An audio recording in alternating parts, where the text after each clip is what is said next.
Hey everybody, happy Tuesday morning here in the Outdoor Gear Works cave.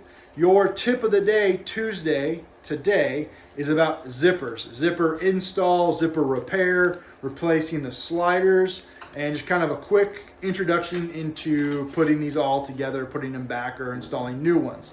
So real quick, kind of break it down for you. There's two main types of zippers.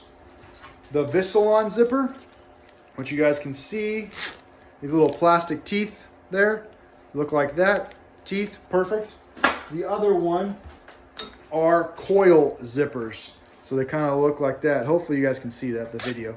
So coil zippers, most bags, regular bags or boots have coil zippers, and they just literally coil plastic. So to kind of tell the difference, if you're kind of if you don't have the zipper, or the zipper is just falling apart and you have just the sliders, which are the pieces that go up and down.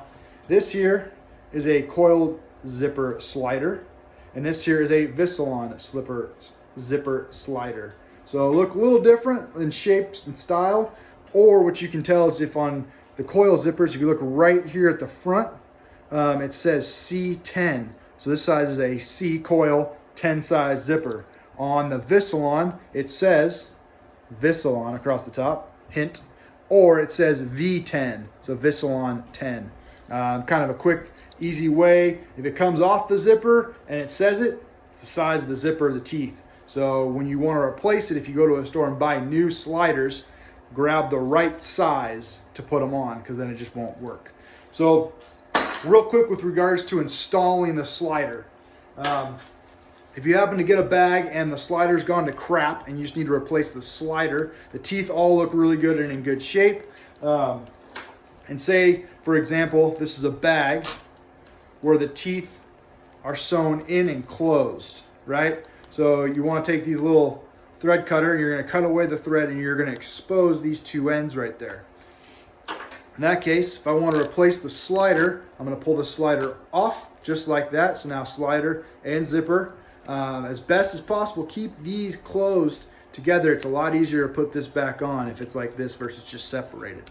So grab your new zipper, V10, V10, perfect. And then what we're gonna do is slide it just like this, just like that. So that's your first step, is just getting it on there. Then you're gonna grab your two top ends, and all you're gonna do is slightly pull, just like that. And what that does is it kind of separates the teeth in the slider there, and it's going to give you a little bit of gap for you to nice and easy slide that back in. Magic.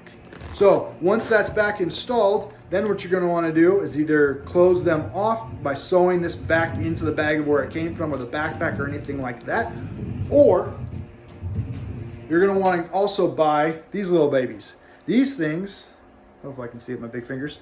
So these things there, they go on the top of the zipper. So if instead of it sliding all the way off, they're going to go on there just like that piece. If you guys can see that. And then I'm going to take a pair of pliers and I'm going to pinch it down. And that's going to stop the sliding zipper from coming up and continuing on. So like in a pair of boots, for instance, which I'm repairing today. So here, the zipper needs to separate all the way out. So what happens is they got to close off so the sliders can come out. So in bags, just sew them up and you're not going to need those. So hopefully that's kind of helpful and kind of gives a breakdown of everything. Have a great Tuesday, everyone.